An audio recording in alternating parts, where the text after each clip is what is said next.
Indian ക്രിക്കറ്റിലെ selection തന്ത്രങ്ങൾ വലിയ ചോദ്യങ്ങൾ നേരിടുന്ന കാലഘട്ടമാണിത്. ദക്ഷിണാഫ്രിക്കയ്ക്കെതിരായ പരമ്പരയിൽ അനുഭവ സമ്പത്തില്ലാത്ത പേസ് ബൗളർമാർ നിരാശാജനകമായി പ്രകടനം കാഴ്ചവെച്ച പശ്ചാത്തലത്തിൽ മുൻ ഇന്ത്യൻ ക്രിക്കറ്റ് താരം ആകാശ് ചോപ്ര ഉന്നയിച്ച വിമർശനങ്ങൾ പ്രസക്തിയേറുന്നു. എല്ലാ ഫോർമാറ്റുകളിലും ഒരു കാലത്ത് ഇന്ത്യയുടെ ബൗളിംഗ് ആക്രമണത്തിന്റെ അഭിവാജ്യ ഘടകമായിരുന്ന ഹൈദരാബാദ് പേസർ മുഹമ്മദ് സിറാജ് നിലവിൽ ടെസ്റ്റ് ഫോർമാറ്റിൽ മാത്രം ഒതുങ്ങിപ്പോയതിലെ ദുരൂഹതയാണ് ചോപ്ര തുറന്നുകാട്ടിയത്. ടെസ്റ്റ് ക്രിക്കറ്റിൽ തകർപ്പൻ പ്രകടനം കാഴ്ചവെച്ചിട്ടും ഏകദിന T20 ഫോർമാറ്റുകളിൽ നിന്നും അദ്ദേഹത്തെ പൂർണ്ണമായി മാറ്റി നിർത്തുന്നത് എന്തിനാണെന്ന ചോദ്യത്തിന് ഉത്തരം നൽകാൻ ഇന്ത്യൻ ടീം മാനേജ്മെന്റിനും സെലക്ഷൻ കമ്മിറ്റിക്കും ബാധ്യതയുണ്ട്. മുഹമ്മദ് സിറാജിന്റെ കരിയർ ഗ്രാഫ് പരിശോധിക്കുമ്പോൾ ഏകദിന T20 ഫോർമാറ്റുകളിൽ നിന്നും അദ്ദേഹം പെട്ടെന്ന് അപ്രതീക്ഷിതനായതിലെ അസ്വാഭാവികത വ്യക്തമാണ്. ജസ്പ്രീത് ബുംറയുടെ നിഴലിൽ നിന്നിരുന്നെങ്കിലും 2023 ഏകദിന ലോകകപ്പിന് മുന്നോടിയായി സിറാജ് ഈ ഫോർമാറ്റിൽ സ്വന്തമായ ഒരിടം കണ്ടെത്തിയിരുന്നു. അദ്ദേഹത്തിന്റെ സ്ഥിതിവിവര കണക്കുകൾ ഈ അവഗണനയ്ക്ക് ന്യായീകരണമില്ലെന്നും തെളിയിക്കുന്നു. ആകെ ഏകദിന മത്സരങ്ങൾ 47, വിക്കറ്റുകൾ 73, ശരാശരി 24.67. ചോപ്ര ചൂണ്ടിക്കാട്ടിയതുപോലെ 2023 ലോകകപ്പിന് മുമ്പുള്ള 2 വർഷങ്ങളിൽ ഏകദിനത്തിൽ ഇന്ത്യക്ക് വേണ്ടി ഏറ്റവും കൂടുതൽ വിക്കറ്റ് നേടിയ പേസർമാരിൽ ഒരാളായിരുന്നു അദ്ദേഹം. എന്നാൽ 2023 ശേഷം ഏകദിന ഫോർമാറ്റിൽ സിറാജിന് കാര്യമായ അവസരം ലഭിച്ചിട്ടില്ല. 2024 2025 വെറും 3 ഏകദിന മത്സരങ്ങളിൽ മാത്രം കളിച്ച അദ്ദേഹത്തെ പ്രധാന പരമ്പരകളിൽ പോലും ഒഴിവാക്കുന്നത് ടീം മാനേജ്മെന്റിന്റെ ദീർഘകാല പദ്ധതികളെ ചോദ്യം ചെയ്യുന്നതാണ്.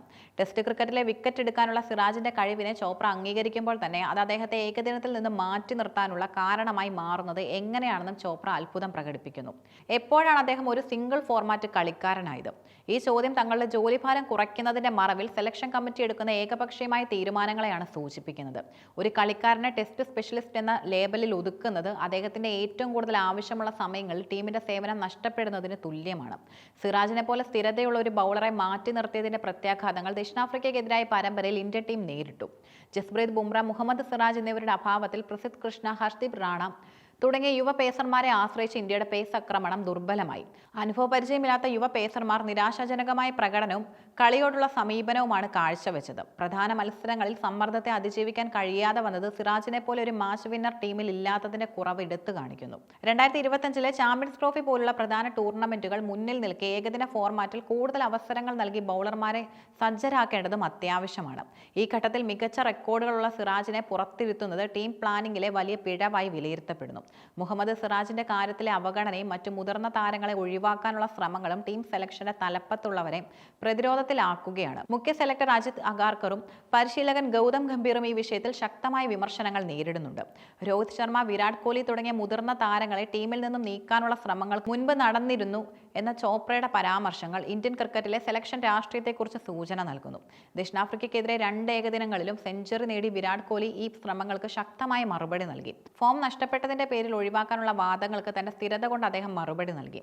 ആദ്യ ഏകദിനത്തിൽ അർദ്ധ സെഞ്ചുറി കുറിച്ച രോഹിത് ശർമ്മ ടീമിന് ഇപ്പോഴും തന്റെ സംഭാവനകൾ ആവശ്യമുണ്ടെന്ന് തെളിയിച്ചു.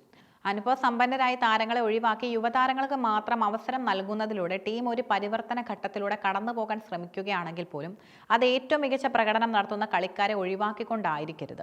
ലോകകപ്പ് പോലുള്ള സുപ്രധാന ടൂർണമെന്റുകൾ മുന്നിൽ നിൽക്കുമ്പോൾ പരിചയസമ്പത്തും നിലവിലെ ഫോമും ഒരുപോലെ കണക്കിലെടുക്കേണ്ടതുണ്ട്. ഒരു താരത്തെ ഒരു ഫോർമാറ്റിൽ മാത്രം ഒതുക്കുന്നതിന് വ്യക്തമായ വിശദീകരണമോ ആശയവിനിമയമോ നൽകിയിട്ടില്ലെങ്കിൽ അത് കളിക്കാർക്കിടയിൽ അനിശ്ചിതാവസ്ഥ സൃഷ്ടിക്കുകയും ടീമിന്റെ മൊത്തത്തിലുള്ള മനോവീര്യത്തെ ബാധിക്കുകയും ചെയ്യും. സിറാജിനെ ഏകദിനത്തിൽ നിന്ന് മാറ്റി നിർത്തിയതിലെ ദുരൂഹത ടീം സെലക്ഷനിലും പ്ലാനിങ്ങിലുമുള്ള സുതാര്യത ഇല്ലായ്മയാണ് സൂചിപ്പിക്കുന്നത്. മുഹമ്മദ് സിറാജിനെ ഏകദിന T20 ഫോർമാറ്റുകളിൽ നിന്ന് മാറ്റി നിർത്തുന്നതിലുള്ള ആകാശ് ചോപ്രയുടെ വിമർശനം ഇന്ത്യൻ ക്രിക്കറ്റിലെ സെലക്ഷൻ രീതികളെക്കുറിച്ചുള്ള ചർച്ചകൾക്ക് പുതിയ മാനം നൽകുന്നു.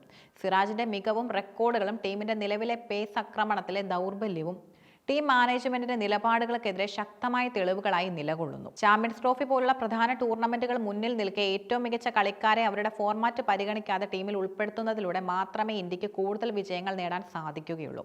സിറാജിനെ സിംഗിൾ ഫോർമാറ്റ് കളിക്കാരനായി ചുരുക്കിയതിന്റെ യഥാർത്ഥ കാരണം അജിത് അഗാർക്കറും ഗൗതം ഗംഭീറും വ്യക്തമാക്കേണ്ടതുണ്ട്.